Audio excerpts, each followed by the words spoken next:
12வது அதிகாரம் 9வது வசனம். வேறு ஒருவனுக்கு அந்த ஆவியினாலே விசுவாசமும் அப்படி போட்டுட்டு அந்த வரங்களை பற்றி ரொம்ப பேசிக்கிட்டு 10வது வசனத்துக்கு வரும்போது அழிக்கப்படுகிறது அப்படின்னு போட்டிருக்குது. அப்போ எப்படி வாசிக்கணும் அப்படின்னா, வேறு ஒருவனுக்கு அந்த ஆவியினால விசுவாசமும் அழிக்கப்படுகிறது, விசுவாசம் கொடுக்கப்படுகிறது அப்படின்றார். இதில் 3 வார்த்தையை போட்டிருக்கிறார். ஒன்று வேறு ஒருவன் அப்படின்னு போட்டிருக்கிறாரு, 2வது ஆவின்னு போட்டிருக்கிறாரு, 3வது விசுவாசம் போட்டிருக்கிறார். விசுவாச வரத்தை பற்றி பேசுகிறார். இந்த விசுவாச வரம் இதில் என்ன தன்மை இருக்குது அப்படின்னு கேட்டிங்கன்னா, 3 முக்கியமான தன்மையை சொல்லுது. விசுவாசத்துடைய தன்மைகள் 3 காரியங்களெல்லாம் அது செய்கிறது. ஒன்று, எதையும் செய்யும் ஆற்றல் உள்ளது. விசுவாசத்துக்குடைய தன்மை, மனசனை குறித்த தன்மையில் விசுவாசத்துடைய தன்மை எதை வேணாலும் அது சாதித்து காட்டும். விசுவாசத்துக்கு அப்படிப்பட்ட ஒரு ஆற்றல் இருக்குது. 2வது, காணக்கூடாதது பார்க்கக்கூடாதது எதையும் தரிசிக்கும். விசுவாசங்கிறது ஒரு வல்லமை, அது எதையும் செய்யும். நம்ம நம்ப முடியாத காரியத்தை செய்து தரும். அது மட்டுமல்ல, எதையும் அது பார்க்கும், தேவனையும் பார்க்கும், தேவனுடைய ஆழங்களையும் பார்க்கும். அப்படிப்பட்ட தன்மை உள்ளது. 3, நம்பிக்கைக்கு ஏதுவில்லாத காரியத்தை நம்பி வெற்றி பெறும். அந்த விசுவாசம் என்ன, அது தன்மை எல்லாவற்றையும் ஜெயிக்குங்கிறார். நம்மளுக்கு நம்பிக்கை இல்லாத காரியங்கள், நம்மளுக்கு ஏதுவில்லாத காரியங்கள் நிறைய இருக்குது. ஆனால் விசுவாசத்துக்கு அப்படி கிடையாதான். எல்லாமே அதுக்கு ஏதுவாகும், எல்லாவற்றையும் அது வெற்றி பெறும். அப்போது விசுவாசம்னா என்ன அப்படின்னு சொல்லிட்டேன். இந்த விசுவாசத்துடைய வரம் தான் கர்த்தர் நம்மளுக்கு வேணுன்ற ஒரு மனுஷனுக்கு கிடைக்கணும். இது இருந்தால் தான் அவன் ஜெயிக்க முடியும். அதனால் இந்த விசுவாசத்துடைய வரம் அதை பற்றி பேசுகிறோம். 2வது சொல்கிறாரு, 2வது பாயிண்ட் என்ன சொல்கிறாருன்னா, மனுஷனை பற்றி பேசுகிறார். அழிக்கப்படுகிறதுன்றது இல்லையா, வேறொருவனுக்கு விசுவாசம் அழிக்கப்படுறது கொடுக்குறாரு அப்படின்றார். அப்படின்னா என்ன அர்த்தம் அப்படின்னா, மனுஷன்ட விசுவாசங்கிற சக்தியே கிடையாது. மனுஷன் ஒரு நிர்வாணி, அவனுக்கு ஒன்றுமே கிடையாது. அவன் தோல்வி நேரமெல்லாம் புலம்புவனே இல்லாமல், தோல்வி நேரங்களெல்லாம் காணக்கூடாதவைகளை, தனக்கு வரக்கூடாதவைகளெல்லாம் கண்டு மகிழும்படிக்கான மனுஷன் கிடையாது. ஏன்னா விசுவாசம் இல்லை. அதனால் அவன் நிலைமை எப்படி ஆயிடுதுன்னா, எல்லா பிரச்சனைகளையும் எல்லா கஷ்டத்துலையும் அழுது புரண்டு மற்றவங்களை பேசி எல்லாவற்றையும் பேசி நாசமாக்கி இப்படி தான் திருகிறான். நிர்வாணியாக அவன் இருக்கிறான், ஒன்றும் இல்லாத நிர்வாணி. மனுஷனுக்கு விசுவாசம் கிடையாது, எந்த மனுஷனுக்கும் கிடையாது. அதில் தான் மார்க் 9:19 இயேசு பேதுரு சொல்லுவார், அவிசுவாசம் உள்ள சந்ததி அப்படின்னு கேட்பார். அப்படின்னா சந்ததின்னு சொல்கிறார். அப்படின்னா ஆதி முதற்கொண்டு, ஆதாம் முதற்கொண்டு பேதுரு வரைக்கும் ஏச தள்ளி பார்த்தாச்சுன்னா யாருக்குமே உருப்படியான விசுவாசம் இல்லை. அதனால தான் அவர் சொல்றாரு, விசுவாசம் இல்லாத சந்ததியை, you are the unbelieving generation அப்படின்னு சொல்லுவார். விசுவாசமே கிடையாது அப்படின்ட்டு பேசுறாரு. அப்போ அதுல இருந்து என்ன தெரியுதுன்னா, மனுஷனுக்கு விசுவாசமே கிடையாது. ஏன்னா வேதம் சொல்லுது எபிரேயர்ல, விசுவாசத்தை தொடங்குறவர் இயேசு கிறிஸ்து, விசுவாசத்தை முடிக்கிறவர் இயேசு கிறிஸ்து அப்படின்னு கேட்குது. அப்போ இயேசு கிறிஸ்துக்கு முன்னாடி இருந்தவங்களுக்குலாம் விசுவாசம் இல்லையான்னு கேட்டிங்கன்னா, விசுவாசம் இருந்துச்சு. உண்மையிலே அது சரியான விசுவாசம் கிடையாது. கொஞ்சம் கொஞ்சம் அந்தந்த நேரத்துக்கு நீ பார்த்தீங்கன்னா, ஆபிரகாம் விசுவாசனுடைய தகப்பன்னு சொல்கிறோம். ஆனால் ஆபிரகாம் சில விஷயத்தில் முணங்கிக்கிட்டும், முக்கிக்கிட்டும், கஷ்டத்தில் ஓடிக்கிட்டும், மற்றவங்களை பேசிக்கிட்டும், இப்படி தான் ஒரு ஒரு ஸ்ட்ராங் விசுவாசம் இல்லை. ஆனால் உண்மையான விசுவாசத்தை தொடங்கினது இயேசு கிறிஸ்து மட்டும்தான். வேற எந்த ஒரு மனுஷன்டையும் விசுவாசத்துடைய வரம் நிச்சயமாட்டே கிடையாது அப்படின்றது. அப்போ விசுவாசம் மனுஷனுக்கு சொந்தமானதில்லை. விசுவாசங்கிறது அது ஒரு வல்லமை. இது யாருக்கு சொந்தமானது அப்படின்னா, பரிசுத்த ஆவிக்கு சொந்தமானது இல்லையா. அதனால சொல்லுது, ஆவியினாலே உங்களுக்கு விசுவாசமும் அளிக்கப்படுகிறது. ஃபேத் பை ஸ்பிரிட் அப்படின்னு போடுறாங்க இங்கிலீஷ்ல. விசுவாசத்தினா ஆவியினாலே விசுவாசம் உங்களுக்கு வருதுன்றார். அப்போ எனக்கு விசுவாசத்துக்கு சம்பந்தம் இல்லை, இந்த விசுவாசம் ஆவியானுக்கு சம்பந்தப்பட்டது. இந்த ஆவிக்குள்ளாக இருக்கிற விசுவாசம் ஒரு மனுஷனுக்கு கொடுக்கப்படுகிறது என்றார் இல்லையா. ஆவியானவரும் விசுவாசமும் ஒண்ணுதான்றார். நான் சொல்லுவேன், ஆவியானவரும் விசுவாசம் மட்டும் ஒண்ணு இல்லை, ஆவியானவரும் ஞானமும் குணமாக்கும் வரமும் விசுவாசமும் அற்புதம் செய்கிற ஆற்றலும் எல்லாம் இந்த ஆவியானுக்குள்ளதான் இருக்குது. இன்னைக்கு பற்றி பேசுறோம், விசுவாசத்தை பற்றி பேசுறோம். அப்போ விசுவாசம் ஆவியானவருக்குள்ள இருக்குது. ஆவியானவர் ஒரு மனுஷனுக்குள்ள வந்தா மட்டும்தான் அவன் இந்த பிரச்சனையெல்லாம் அழுது புலம்பி தவுண்டு போகாம அவன் காணக்கூடாதவைகளையும் காணும்படிக்காக ஒரு வெற்றி வாழ்க்கையை அவன் வாழ முடியும். எல்லாருமே விசுவாசம் இருக்குன்னு சொல்றோம் பாருங்க. நம்மள அநேக பேர் விசுவாசம் இருக்கு சொல்றோம். விசுவாசிக்கிறீங்களா அப்படின்னு கேட்டா, நல்லது நடந்தா அவங்க விசுவாசிப்போம், ஒரு விசுவாசம் வரும். ஆனால் கேடு வரும்போது தான் அவன் விசுவாசம் இருக்குதா இல்லையான்னு அப்போ தான் தெரியும். விசுவாசம் எப்போ புடமிடப்படும்னா சோதனை வரும்போது தான் விசுவாசம் புடமிடப்படும். அப்போ விசுவாசன்றது ஆழமான ஒரு சக்தி, அது ஆவியோட சக்தி, அது மனுஷனுக்கு கொடுக்கப்படுகிறதுன்றார். எப்படி இந்த விசுவாசத்துடைய ஆவியை ஒரு மனுஷன் பெற முடியும், இதைத்தான் இன்னைக்கு சொல்ல போகிறேன் நான் இல்லையா. கொஞ்சம் நேரத்துக்கு போதிக்கணும், இதை குறித்து போதிச்சுட்டு அப்புறம் விசுவாசம் இப்படி வேலை செய்யுதுன்னு சொல்கிறேன். எப்படி இந்த விசுவாசத்தின் ஆவி பெற முடியும்? அப்போஸ்தலர் நடவடிக்கை 5ஆம் அதிகாரம் 32ஆம் வசனம். தேவம் தமக்கு கீழ்ப்படுகிறவர்களுக்கு தந்தருளின பரிசுத்த ஆவியும் அப்படி இருக்குது. தெய்வம் பிதாவாகிய தேவனத்தை குறித்து சொல்லுது. இந்த பிதாவாகிய தேவன் சொல்றாரு, யாரெல்லாம் தேவத்துக்கு இல்லைன்னா கர்த்தரா இயேசு கிறிஸ்துக்கு கீழ்ப்படுகிறார்களோ அவர்களுக்கு தந்தருளின பரிசுத்தாவிய கொடுக்கிறான்றது. ஏன்னா பரிசுத்தாவி கூட தான் விசுவாசம் இருக்குது. விசுவாசங்கிற ஒரு சக்தி தேவன்றது தனியாக வராது, பேருந்து வராது. தேவன் ஒருவனுக்கு விசுவாசத்தை கொடுக்கணும்னா அது ஆவியை கொடுத்து தான் அந்த விசுவாசத்தை உள்ள வைக்க முடியும். அப்போ விசுவாசம் ஆவிக்குள்ள இருக்குது. ஆவி எப்படி வருது? தேவனுக்கு கீழ்ப்படுகிறதுனால தான் அந்த ஆவி என்ன செய்தான், இவனுக்கு கட்டப்படுகிறது. நான் ஏன் இதெல்லாம் நல்லா ஆழமாக போதிக்க விரும்புகிறோம்னா, இப்போ உதாரணத்துக்கு சபையெல்லாம் போகிறோம், பெரிய பெரிய சபை, நல்ல பெரிய ஊழியக்காரங்க எல்லாம் போதிப்பாங்க. விசுவாசம் இருக்கேன் கேட்டால் ஆமான்னு சொல்லுவாங்க, விசுவாசிகள் ஆமான்னு சொல்லுவாங்க. சபை முடிஞ்சு போகும்போது மாற போகும்போது தான் கடத்தை பற்றியே பேசிட்டு போவாள். பிள்ளைக்கு கல்யாணம் முடியலை, பிள்ளைக்கு கடம், வேலை சரியாக கட்டப்படலை. இதெல்லாம் என்ன கேட்குதுன்னா, இதெல்லாம் அவங்க வாயினால விசுவாசம் உண்டுன்றாங்க. ஆனால் சபையில் ஆராதிக்கும் போது இருதயத்தில் விசுவாசம் இல்லை என்பதை எப்படி காமிக்க முடியும்னா, தன் தோல்வியை பேசி தான் எனக்கு விசுவாசம் இல்லை என்று காமிக்க முடியும். ஏன்னா விசுவாசோட சக்தியை சொன்னேன், அது ஜெயிக்கிறது. ஆமென். அவரை விசுவாசிக்கிற விசுவாசமே உலகத்தை ஜெயிக்கிற ஜெயம். ஒன்று சொல்றாரு. இன்னும் அதை பற்றி பேசுவோம், கொஞ்ச நாளை பேசுவோம், சூப்பராக இருக்கு. அப்போ விசுவாசங்கிறது உலகத்தையே ஜெயிக்கும். எனக்கு உண்டாயிருக்கிற சின்ன சின்ன பிரச்சனையை ஜெயிக்கலைன்னு உண்மையாக சொல்கிறேன், வாயினால சொல்கிறேன். நான் விசுவாசம் உண்டுன்னு, ஹார்ட்டில் விசுவாசம் இல்லை. ஏன்னா என் பலவீனங்களை சொல்லிக்கொண்டே இருக்குது, இதனால விசுவாசம் இல்லைன்னு தெரியுது. அப்போ கீழ்ப்படுகிறதுனால தான் விசுவாசம் வருது அப்படின்ட்டு சொல்கிறேன் இல்லையா.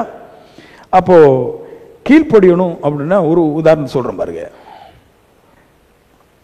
பேதுரு தூங்கிட்டு இருக்கிறார், சாப்பிட போனார், ஜெபம் பண்ணிட்டு இருக்கிறார், கொஞ்சம் தூக்கம் வந்துருச்சு, தூக்க கலக்கத்தில் இருக்கிறார். He fell into the trance இருக்குது, ஞான திருஷ்டி அடைந்தான் அப்படின்றாங்க. அடைஞ்ச உடனே ஒரு துப்பட்டி மேலேருந்து கீழே வருது. அதில் பலவிதமான ஆடு, மாடு, கோழி, புறா எல்லாம் இருக்குது. அதுவும் புதுசாக இருக்குது, ஃப்ரெஷ்ஷாக இருக்குது, அழகாக இருக்குது. சுத்தமாக தான் கொடுத்தாரு. அந்த பெட்டியில் வச்சு கொடுக்கும்போது ஆண்டவரே சொல்லிருப்பாரு, நான் சுத்தமாக்கி தான் தந்திருக்கிறேன், நல்லா வெட்டி எடுத்து சூப்பராக சுத்தமாக்கி தந்திருக்கின்றார். இதை அடித்து பூசின்னு சொன்னால் இவன் சொல்கிறான் எனக்கு வேண்டாம். இதுதான் இந்த கீழ்ப்படிதல் இல்லாமல். தேவன் சொல்கிறாரு, நான் சுத்தமாக்கி உனக்கு தந்திருக்கிறேன், நீ சாப்பிடுன்னா எனக்கு வேண்டாம் ஆண்டவரே அப்படின்ட்டான். அப்போ கீழ்ப்படிதல்னா என்னதுன்னா, தெய்வம் ஒன்று சொன்ன அதுக்கு என்ன ஆமேன் என்று சொல்லி அந்த சொன்ன வார்த்தையில் நடக்கிறதான் கீழ்ப்படிதல். மறுபடியும் எடுத்துட்டார். மறுபடியும் இன்னொரு நேரம் சொல்றாரு, நான் அடிச்சு சுத்தம் பண்ணி வச்சிருக்கேன், சாப்பிடுன்னா நான் தின்ன மாட்டேன் நான்ன்றான். இது முரட்டாட்டம். ஒன்றுக்கு ஒரு நேரம் சொல்லி கீழ்ப்படியல்னா கீழ்ப்படியாமை, அதை 2 நேரம் வரும்போது முரட்டாட்டம்.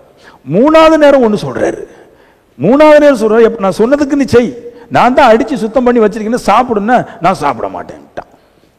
இதான் 3வது வர்றது பாருங்க.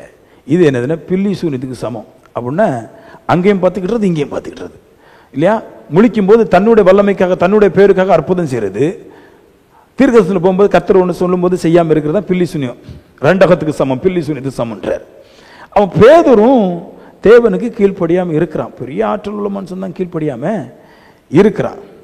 ஆனாலும் அவனோட ஒரு அற்புத விதமான ஒரு குணம் இருந்துச்சு பாருங்க. அந்த பைபிள் படிக்கும்போது நல்லா படிக்கணும். நான் ஒவ்வொரு வார்த்தையை பிரசங்கம் பண்ணுவேன், ஏன்னா ஒரு வார்த்தையில நிறைய இருக்குது. அந்த தரிசனம் முடிஞ்ச பின்னாடி எழுந்து சிந்தித்தான் இருக்குது. எந்திரிச்சு ஏன் இது நடந்துச்சு யோசிக்கிறான். யோசிக்கும் போது அவனுக்கு ஒன்று தெரியுது,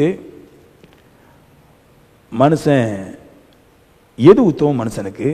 சாமுவேல் கேட்குறாரு சவுலை பார்த்து, எது உத்தமம், எது தேவனுக்கு நல்லது, பலி செலுத்துவதா இல்லைன்னு தேவனுக்கு கீழ்ப்படிவதா, எது உத்தமம் அப்படின்னு கேட்பாரு. கேட்டுக்கிட்டு சாமுவேல் சவுல்கிட்ட சொல்லுவார், தேவனுக்கு கீழ்ப்படித பாக்கிற இந்த உலகத்தில் எதுவுமே பெஸ்ட்டு கிடையாதுன்றார். சவுல் சொல்கிறாரு, இல்லை நான் கர்த்தருக்கு பலி செலுத்துகிறேன், நான் கோழியெல்லாம் அறுத்துட்டு இருக்கிறேன், நான் ஆடெல்லாம் கொண்டு வந்திருக்கிறேன் அப்படிலாம் சொல்லுவார். ஆடு அந்த புறஜாதிட்டு அந்த ஆடெல்லாம் கொண்டு வந்திருக்கிறேன், பலி தூதியெல்லாம் கொண்டு வந்திருக்கிறேன் நான். அப்போ இவர் சொல்லுவார், அதெல்லாம் தேவையில்லை, நான் சொன்னபடி நீ செய்யாம போனியே, இது கர்த்தருக்கு பிடிக்கலன்ட்டார். உங்களுக்கு அவர் சொல்றாரு, நான் அங்க யுத்தத்துக்கு போன இடத்துல நிறைய கொண்டு வந்து ஆடு மாடெல்லாம் கொண்டு வந்திருக்கிறேன், நாங்க கட்டி வச்சிருக்கேன் பாருங்க, எல்லாமே பலி செலுத்தினார். கர்த்தர் சொன்னாரு, நீ பலி செலுத்துறதுக்கு கோடி கோடி ரூபாய் கொட்டினாலும் எனக்கு வேண்டாயா, நீ கர்த்தருக்கு கீழ்ப்படிவதுதான் உத்தமம் உண்மை அப்படின்ட்டு சொன்னார். அப்ப நல்லா தெரியுது ஏன் அப்படி சொன்னாருன்னு. ஃபர்ஸ்ட் ஆவியை கொடுத்துட்டாரு, பவுலுக்கு தேவன் கொடுத்துட்டாரு. அவன் கீழ்ப்படியில் உள்ள மனுஷன் கிடையாது. ஏதோ தகப்பனுடைய வார்த்தை கேட்டு 10 கற்பனையில ஒரு கற்பனை கேட்டு தகப்பனு கீழ்ப்படிச்சு போனான். பின்னாடி ஆவிக்குள்ள வந்த பின்னாடி சரி, சில பேருக்கு நல்லா கீழ்ப்படுதலை வச்சுட்டு ஆவியை கொடுக்குறாரு, சில பேருக்கு ஆவியை கொடுத்துட்டு கீழ்ப்படிய சொல்றாரு. எது பெஸ்ட் அப்படின்னா, கடவுள் முதல்ல எல்லாருக்குமே ஆதியில் நீங்க பாத்தீங்கன்னா ஆவியை கொடுத்துட்டு கீழ்ப்படிய சொன்னார், யாருக்கும் கீழ்ப்படியல. இப்ப என்ன பண்ணிட்டாரு, மாத்திட்டாரு, கீழ்ப்படி ஆவியை தரன்ட்டார். ஏமேன். ஏன்னா உங்களுக்கு பழைய ஏற்பாடு ஃபுல்லா பாத்தீங்கன்னா தாவீது ஆவியை வாங்கிறது, சாலமோன் ஆவியை வாங்கிறது, எல்லாம் எசேக்கியேல் ஆவியை வாங்கிறது, எல்லாம் ஆவியை வாங்கிட்டான். இப்ப கொஞ்சம் கீழ்ப்படிஞ்சிருங்கன்னு சொன்னா மாட்டேன்ட்டான். இப்ப புதிய ஏற்பாடுல இயேசு என்ன பண்ணிட்டாருன்னா, பழைய ஏற்பாடு மாதிரி நான் இனி வேண்டாம், எனக்கு பழைய ஏற்பாடு சரியில்லை, அதை விட்டுருங்க, புதிய ஏற்பாடுல முதல்ல கீழ்ப்படிங்க, அப்புறமா ஆவி தரன்ட்டார். அப்போ தேவனுக்கு கீழ்ப்படுகிறதுனால தான் ஆவி உண்டாகுது. அந்த ஆவிக்குள்ள விசுவாசம் எல்லாமே இருக்குது. அது உங்களை நிச்சயமாய் பெரிய பெரிய காரியங்கள் எல்லாம் பார்க்க செய்யும். இப்போ கீழ்ப்படின்னு சொன்னேன், அதுக்கு ஒரு வசனத்தை சொல்றேன். கீழ்ப்படுகிறதுக்கு நம்ம காத்திருப்பை பற்றி போதிக்கிறதுனால அங்க இருந்தா எடுக்க போறேன். சங்கீதம் 37, 34 அங்க போவோம், அங்க இருந்து வருவோம். இதெல்லாம் நல்லா குறிச்சு வச்சுக்கணும், என்னோட முக்கியமான வசனம் இதெல்லாம். 34 சொல்றாரு, 37, 34 சொல்றாரு, நீ கர்த்தருக்கு காத்திருந்து அவருடைய வழிகளை கைக்கொள், அப்பொழுது நீ பூமியை சுதந்திரத்துக் கொள்வதற்கு அவர் ஒன்று உயர்த்துவார். அப்புறம் சொல்றாரு, அது கீழே இருக்கிற எஃபெக்ட் நல்லா இருக்கும், துன்மார்க்கர் அறுப்புண்டு போவதை நீ காண்பாய். இவன் சொல்றாரு, முதல்ல தேவனுக்கு கீழ்ப்படி, வெயிட் ஃபார் முதல்ல கர்த்தர் காத்திரு, வெயிட் ஃபார் த லார்ட், கர்த்தர் காத்திரு, கீப் ஹிஸ் வே, அவருடைய வழிகளை கைக்கொள், அப்படி சொல்லிட்டு சொல்றாரு. அப்போ நீ பூமியை சுதந்திரத்துக் கொள்வதற்கு உயர்த்துவார், அப்படி போட்டிருக்க பாருங்க. எப்படி உயர்த்துவார்னா, இந்த வசனத்தை அப்படி ரெண்டா பிரிச்சிடணும் பாருங்க. கர்த்தருக்கு காத்திருக்கிறதும் அவருடைய வழிகளை கைக்கொள்றதும், இதை ஒன்று பிரிச்சு, அப்பொழுது நீ பூமியை சுதந்திரத்துக் கொள்வதற்கு அவருடைய உயர்த்துவார் என்று எழுதியிருக்கிறதை இதை ரெண்டா பிரிச்சிடணும். நீங்க ரெண்டா பிரிச்சாதான் இதுல இருக்கிற ரகசியங்களை புரிந்து கொள்ள முடியும். ஏன்னா இந்த வசனம் எங்க எழுதிருக்காங்க அப்படின்னா, இந்த வசனத்தை எடுத்து தான் இயேசு கிறிஸ்து உயிரோடு எழுந்துட்டு தன்னுடைய சீசர்களுக்கு 40 நாள் காமிக்கும் போது, உயிரோடு கூட பெத்தானியாவில் இருந்து பரலோகத்துக்கு எடுத்துக்கொள்ளப்படும் போது இந்த வசனத்தை தான் சொல்றாங்க. அப்ப இந்த வசனத்துடைய ரகசியம் புதிய ஏற்பாட்டில் ஒளிஞ்சிருக்குது. விசுவாசத்தினாலே மனுஷன் பூமியை சுதந்திரத்துக் கொள்ள முடியும். ஒரு விசுவாசம் வந்ததான் பூமியை தனக்கு சொந்தமாக்கி கொள்ள முடியும். அப்போ இந்த வசனத்துல விசுவாசங்கிற வார்த்தை இல்ல. கர்த்தருக்கு காத்திரு, அவருடைய வழிகளை கைக்கொள், அப்பொழுது உனக்கு விசுவாசம் வரும், விசுவாசம் வரும்போது நீ பூமியை சுதந்திரத்துக் கொள்வாய். சும்மா ஒண்ணு ஏதோ நான் கர்த்தத்தை காத்திருக்கிறதுனால, அவருடைய வழிகளை கை கொள்றதுனால தேவன் வெறுமை விட மாட்டார். அந்த வெறுமைக்கு பதிலாட்டு ஆவியின் விசுவாசத்தின் ஆவியை தர்றாரு. பின்னாடி நானே சுதந்திரத்துக் கொள்வேன். நல்லா கேளுங்க, ஆவிக்குரிய மனுஷர்களுக்கு பெரிய விலகின என்ன, கர்த்தரே உண்டாக்கி கொடுப்பான்றாங்க. அது முற்றிலும் ராங் டீச்சிங், அது போதனையே கிடையாது. கர்த்தர் உங்களுக்காண்டி வானத்திலிருந்து இறங்கி இறங்கி உங்களுக்கு ஆவியானவர் தந்து அப்பப்ப காரியம் செய்யக்கூடாது, அது முடியாது. வந்தார், வேதம் சொல்லுது, ஒரு முறை வந்தார், ஒரு முறை உங்களுடைய பாவங்களை நிவர்த்தி சுத்தமாக்கி பண்ணிட்டு அவர் போயிட்டார். அவருடைய செயல் பெர்ஃபெக்ட். இப்ப நான் தான் செய்யணும் அப்படின்றாரு. இப்ப நான் செய்யறதுக்கு என்ன வரணும், விசுவாசம் எனக்கு வேணும். விசுவாசம் வர்றது காத்திருக்கணும், தேவன் சொன்னதுக்கெல்லாம் கீழ்ப்படியணும். இப்போ நான் காத்திருக்கும் போது கீழ்ப்படியும் போது விசுவாசத்தின் ஆவி எனக்குள்ள வந்துருது.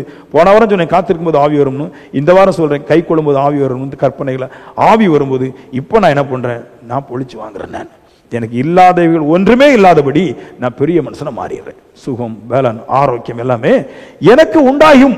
இப்ப பாருங்க, இன்னைக்கு திருப்புவோம், கொஞ்சம் சொல்லிட்டேன். அப்போஸ்தலர் நடவடிக்கை வெரி இன்ட்ரெஸ்டா இருக்கு இந்த பகுதி, வாசிப்போம். சின்ன சின்ன வார்த்தை கூட நம்மளுக்கு புரியாமலே போயிடும் பாருங்க, அது ரொம்ப சிக்கல். பைபிள் வாசிக்கும் போது ஒரு வார்த்தை கூட நீங்க புரியாம அந்த பைபிளை விட்டுட்டு போக கூடாது. நிறைய பேர் வாசிக்கும் போது கிருன்னு அடிச்சுட்டு இருப்பாப்புல. நான் என் பையனை கூப்பிட்டு வருவேன்,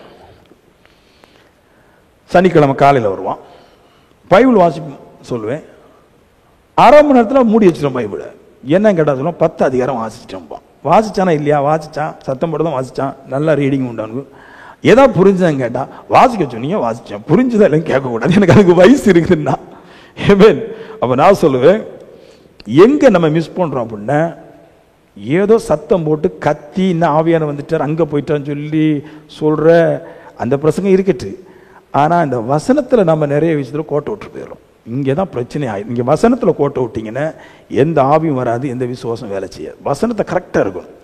வசனம் தான் உங்களுக்கு எல்லாவற்றையும் கொண்டு வரக்கூடிய அஸ்திவாரம். நீங்க இதுல கரெக்டா நடக்கலன்னா கண்டிப்பா நீங்க வந்து பெற்றுக்கொள்ள முடியாது. மற்றபடி என்னன்னா, நான் ஒரு ஆராதனை வரோம் பாருங்களேன், சும்மா சொல்லிவிடணும் ஆவியார் வந்துட்டு இருக்கிறார், ஆவியார் இறங்குற அபிஷேகம் துள்ளிட்டு இருக்குது. மக்களுக்கு அது ஒரு பழக்கம் பாருங்க இல்லையா? அப்படி ஒரு பழக்கம். ஆவியான வர்றோம்னா அவங்களுக்கு ஒரு துள்ளிட்டு இருப்பாங்க, குட்டு குட்டு குட்டு துப்பாக்கி வச்சு மிஷின் கண்ணு வச்சு மாதிரி குட்டு குட்டு இருப்பாங்க. அது அவங்களுக்கு ஒரு பழக்கம். ஆனா அவனுக்கு தெரியல ஆவியான என்ன தெரியல. ஆவியான என்ன தெரிஞ்சு அப்படி பேச மாட்டான். ஆவியான என்னதுன்னா எல்லாத்தையும் சிருஷ்டிக்கிறது. எனக்குள்ள ஆவியான வந்துட்டாங்களே, கண்டிப்பா நான் சொல்லுவேன், இந்த 9 வரத்துல ஏதாவது ஒரு வரம் எனக்கு வேலை செய்யும், என் கேரக்டர் மாத்திருக்கும். அது என்ன நினைக்கிறாங்கன்னா, சின்ன சின்ன விஷயத்துக்கு ஆவியானர் வருவாங்க, அது ஆவியானர் வந்து வேலை செய்றாங்க நினைக்கிறாங்க. அது மொத்தமா தப்பு பாருங்க. அப்படி கிடையாது, அப்படியே கிடையாது. அது அப்படி சொல்றாங்க. நான் அதை நம்பவே மாட்டேன். அதை நம்பாதனால தான் இதை நம்புறேன். நான் ஆவியானவர் சின்ன விஷயத்துக்கு வந்து, நீங்க பழைய ஏற்பாடு வாசிச்சு பார்த்துட்டீங்களா, சொல்லுவாரு ஒவ்வொரு ஆளும் அபிஷேகத்தை கொடுத்து சொல்றாரு, நான் மனஸ்தாபப்படுறேன், அது எனக்கு வெறுப்பா இருக்குது. சாமுவேலை நினைச்சு நான் கஷ்டப்படுறேன், நான் சவுலை நினைச்சு கஷ்டப்படுறேன். ஐயோ, யூத வம்சத்துல எத்தனையோ ராஜாக்கள் அபிஷேகம் பண்ணிட்டு பின்னாடி சொல்லுவாரு, தெரியாம இவன் வந்து மாட்டிக்கிட்டேன். மோசையோட காலத்தில் கூட சொல்லுவார், ஐயோ இந்த ஜனங்களை வணங்கா காலத்துல ஜனங்கள் போய் கூப்பிட்டுட்டு சொல்லுவார், வணங்கா ஜனங்களை கருத்துக்கள் அப்படின்றார். இந்த மாதிரி நிறைய அபிஷேகத்தை கொடுத்துட்டு மனுஷன் பொல்லாப்பா வாழ்ந்ததுனால அவருக்கு ஐயோ போயா அப்படின்ட்டார், நீ வேண்டாம் எனக்கு போ அப்படின்ட்டார். இப்போ புதிய ஏற்பாடுக்கும் பழைய ஏற்பாடுன்னு என்னென்ன, பழைய ஏற்பாடு கொஞ்சம் பாவம் மிக்ஸ் பண்ணி உருண்டு ஓடிட்டு இருந்தது. புதிய ஏற்பாடு ஃபுல்லாக பரிசுத்தத்திலே ரோட்டே ஆகுது. அதனால வசனத்தை கோட்டை விட்டோன்னா மாட்டிடும். இப்போ இங்கே இருந்து பார்ப்போம். இயேசு உயிரோடு எழுந்துட்டார். இங்கே தான் சொல்றார், 4 இருந்து வாசிக்கிறேன்.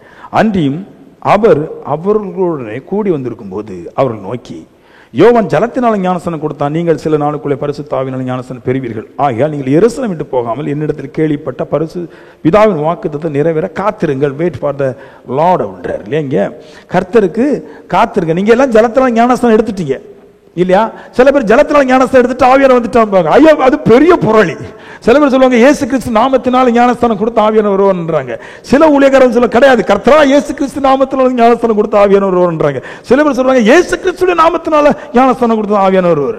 நான் சொல்றேன், கர்த்தரா இயேசு கிறிஸ்து ஒண்ணுதான், இயேசு கிறிஸ்து ஒண்ணுதான், இயேசு ஒண்ணுதான், 3 ஒண்ணுதான், இதுல மாற்றமே இல்லை. அப்ப எது வர்றதுக்கு ஆண்டவரே சொல்லிட்டு போயிருக்கிறார் பாருங்க. என்ன சொன்னார்னா, வெயிட், எருசலேம் விட்டு போகாம காத்திரு ஆவியான வர்றதுக்கு. ஆனா மனுஷன் வேற ரூட்டு கொண்டு போயிட்டான், மாத்தி மாத்தி மாத்தி மாத்தி கொடுக்குறான். அப்படி வரும் இப்படி வரும். ஐயா நான் உண்மையா சொல்றேன், மனுஷன் திருந்தாட்டி ஆவி வராது, அதான் பிரச்சனை. ஈஸியா சொன்னா மனுஷன் திருந்தணும், மனம் திரும்பணும், ஆவி வரும்ன்றார். இப்ப பாருங்க, இப்ப சொல்லிட்டார் காத்திருக்கணும் அப்படின்ட்டார். காத்திருந்தா நீங்கள் உண்மையா சொல்லுவேன், நீங்கள் காத்திருந்தால் தேவனுடைய வார்த்தையை கை கொள்வீர்கள், கீழ்ப்படுவீர்கள். அதான் அவர் மொத்தமா சொல்லிட்டாரு, வெயிட் அப்படின்னு போட்டார். ஏன்னா நீங்க இருக்க இருக்க இங்க தேவ சமூகத்தில் இருக்கிறீங்களா? மல்லே சொல்றேன், நான் இருக்கிறேன் புடிவாதமா இருக்கிறேன், தேவ சமூகத்தில் இருந்தே ஆகணும். எனக்கு ஒரு குடிக்கிற பழக்கம் இருக்குது. இப்போ என்ன ஆகுது, நான் ஜெபிச்சுட்டு காத்திருக்கும் போது ஜெபிக்கிறேன், பாடுறேன், வேதத்தை வாசிக்கிறேன். 12 மணிக்கு பிராண்டி கடை திறப்பாங்கலாம், 11:30 இருதயம் வந்து மேலங்கெல்லாம் நிற்காது, கொட்ட கொட்ட கொட்ட கொட்ட கொட்ட அடிக்கும். உண்மை சொல்லணும், நெஞ்செல்லாம் பரவும். நெஞ்சு கூட பரவாயில்லைங்க, அந்த கையெல்லாம் ஆடும், வயிறெல்லாம் மேலங்கெல்லாம் போகும், குடல் தரையில கிடக்காது. உண்மையா சொல்றேன், காத்து தான் இருப்பான். ஆனா அவனுடைய அந்த வழக்கம் என்ன செய்யணும், அந்த 12ஆம் மணி நேரம் அடிக்கும் போது முதல்ல கடையை பிடிச்சி நிக்கணும், அப்படி. அதுதான் பழக்கம். எதை கடையில தீர்ந்து போற மாதிரி ஒரு ஃபீல் அனுப்பான்.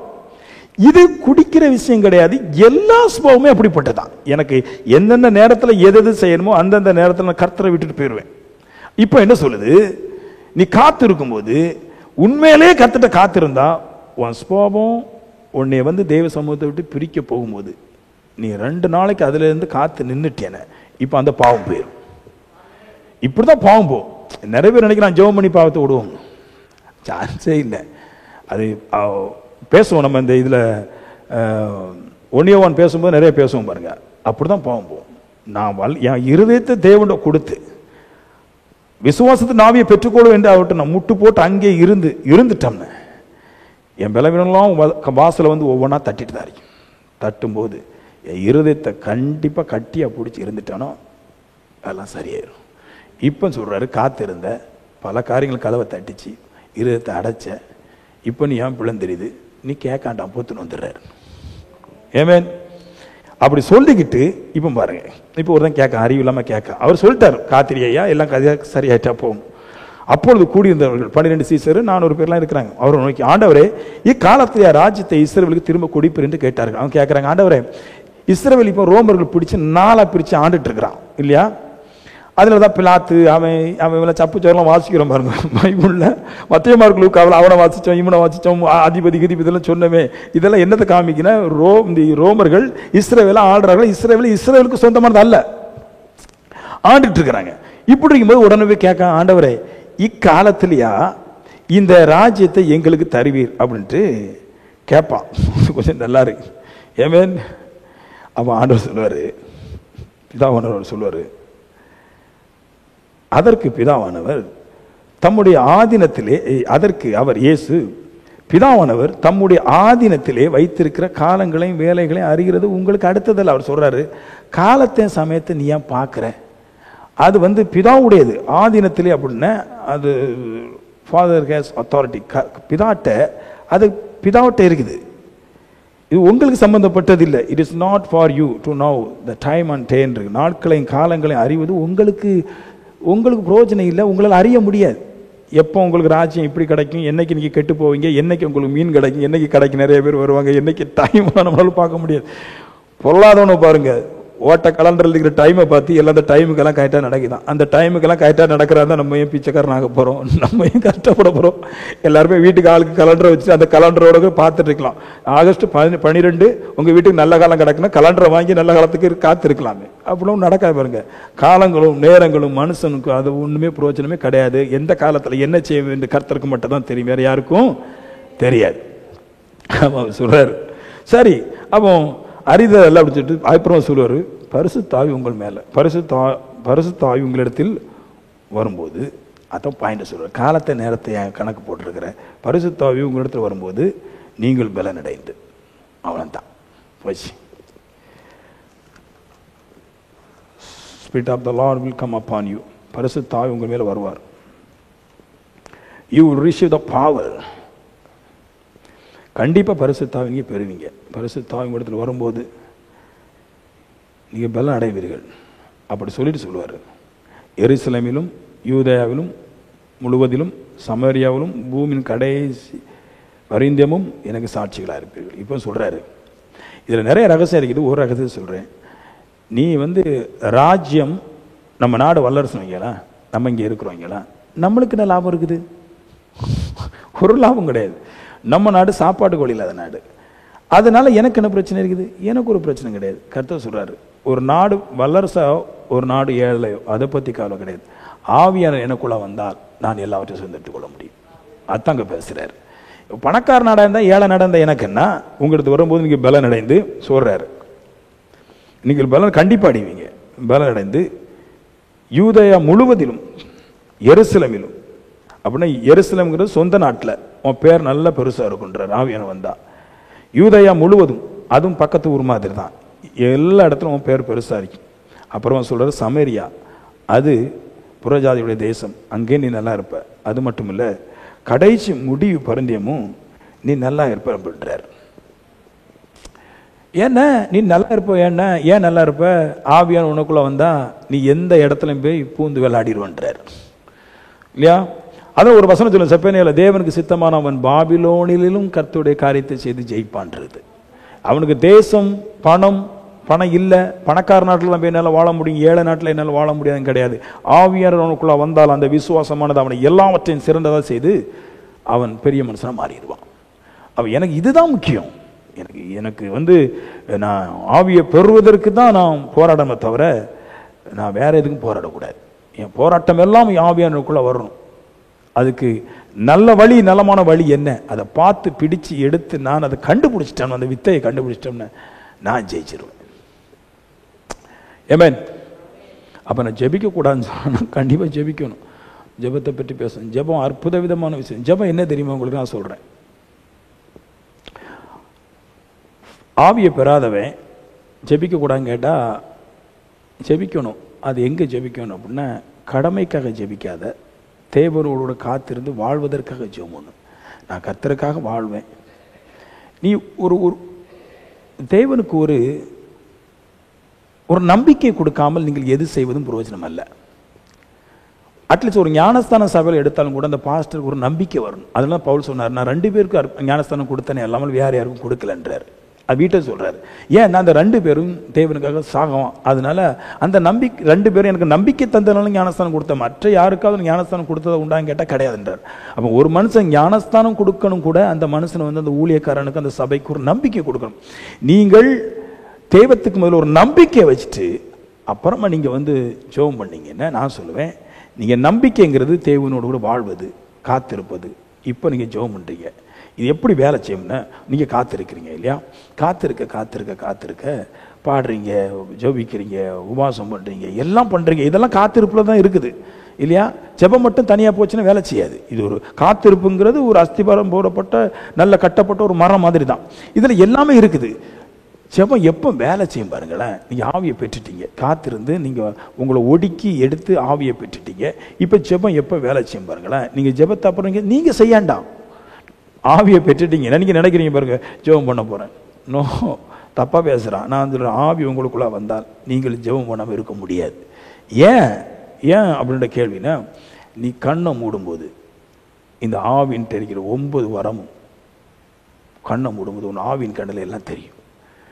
நீ ஒரு படம் பார்க்கும்போது எவ்வளவு இன்ட்ரெஸ்ட் ஆகுதோ மாம்சம், அதை பார்க்கலும் ஆவியின் கண்ணில் கர்த்தருடைய காரியங்களை பார்க்கும்போது பிரம்மாண்டமா இருக்கும். அந்த ஆசை உன்னை எழுந்த உடனே அவருடைய சமூகத்தை பார்க்க வைக்கும். வைக்கும். அது கட்டாயமா வைக்குதா? கிடையாது.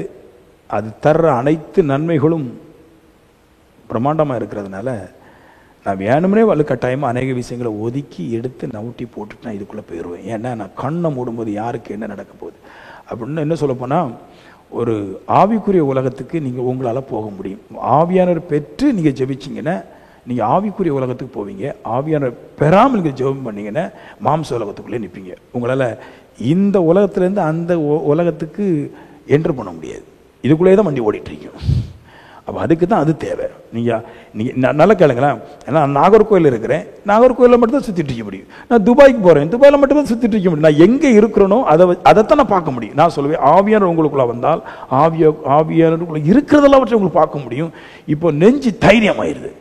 என்ன வந்தாலும் சரிதான், என்னை உலகமே இருந்தாலும் தெய்வ சமூகத்தில் காத்திருந்து நான் ஜெயிக்கிறதையும் தடுக்க முடியாது. எத்தனை பேர், எத்தனை பாவம், எத்தனை மனுஷன், எத்தனை நன்மைகள், எத்தனை ஊர், எத்தனை ராஜ்யங்கள், எது வந்தாலும் சரிதான், நான் அங்க இருந்து வேலை பார்க்கறதை இனி யாருமே பிடிக்கப்பட முடியாது.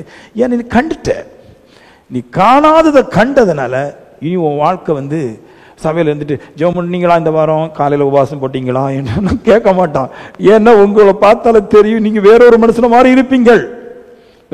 அதனால தான் ஜெபம் பண்றீங்கன்னு கேட்க மாட்டேன். ஏன்னா ஜெபம் ஆட்டோமேட்டிக்கா வர்றது.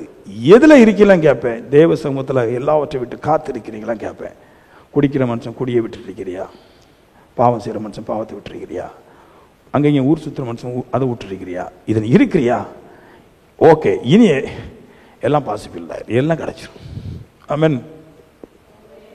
அதனால யாருமே பார்த்தனா ஜெபம் பண்ணல ஜெபம் பண்றாங்க அதெல்லாம் கேட்க மாட்டேன். நம்ம ஊர்ல ஒரு வார்த்தை இருக்குது, எனக்கு அந்த வார்த்தை நல்லா பிடிக்கும். என்னை என் பிரசங்கம் கொஞ்சம் குணங்களை பற்றி பேசுறதுனால நல்லா இருக்கு. இருக்கிறவன் சரியா இருந்தா சிறைக்கிறவன் செம்மையா சிறைப்பான் அப்படிம்பாங்க. இருக்கிறவன் நாம ஒழுங்கா இருந்தா, உண்மையை சொல்லுங்களேன், நான் சொன்னது சரி. இருக்கிறவன் கரெக்டா இருந்தா சிறைக்கிறவன் செம்மையா சிறைப்பான். முடி வெட்டுற கதைக்கு சொல்றாரு, சின்ன பிள்ளையில முடி வெட்ட கடையை கொண்டு போங்க, தலையை அப்படி இப்படி ஆட்டிட்டு கடை இருக்காது. முடி வெட்டுறதான் சொல்லுவான், அம்மா பிரியாணி அங்கே சாப்பிட்டு போலாமாமா கேட்பான். அப்போதான் இந்த மேலே எதை போடும்போது சொல்லுவான், ஏம்மா எப்போ நம்ம ஊருக்கு போகிறோம் கேட்பான். எப்போ நம்ம போத்தீஸுக்கு போகிறோம் கேட்பான்.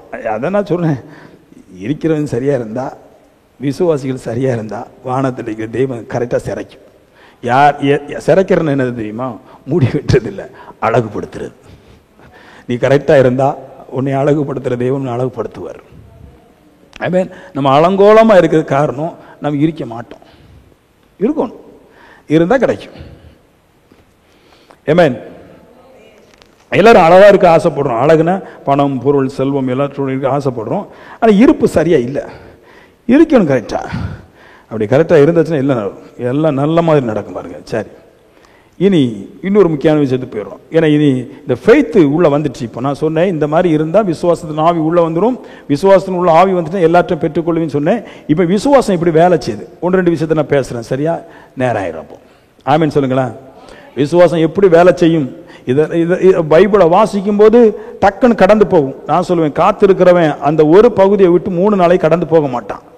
ஏன்னா அது அவனுக்கு தெரியும், நாம் தேவண்ட பெற்றுக்கொண்டு வந்திருக்கிறதுனால தேவனுடைய போதனைகளை ஒன்றையும் கூட நான் கேட்காமல் விட்டுறக்கூடாது. நான் ஸ்கூலுக்கு போறேன், நான் ஸ்கூல்ல தான் என்னோட வெற்றி இருக்குதுன்னா என் காதுகளை கண்டிப்பா அங்கே செவி சாய்ப்பேன். நான் ஏன்னா டீச்சர் கரெக்டா போதிக்கிறா, நான் கரெக்டா கேட்டோம்னா கண்டிப்பா ஜெயிப்பேன்.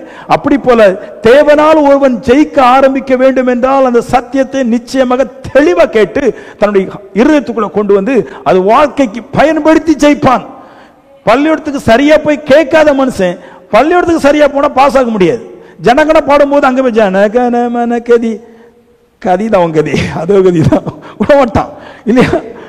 ஸ்கூலுக்குள்ள போய் நாள்தோறும் கூட பாஸ், Sunday, Thursday, Friday, okay right அந்த ஐயா ஓகே, அதுக்கு உங்களுக்கு ஒரு 5 மார்க் போடுவாங்க. இனி அங்கே சொல்றதை கரெக்டாக கேட்டு படித்து கரெக்டாக எழுதினீங்கன்னா 95 மார்க் இனி அதுக்கு தான் கிடைக்க போகுது.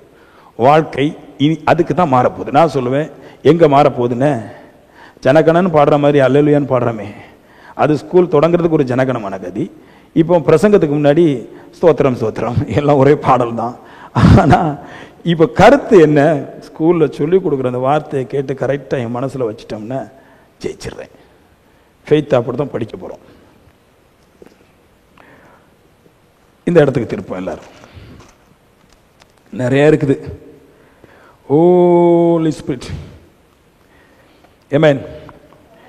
மத்தேயு புத்தகம் 17 அதிகாரம்.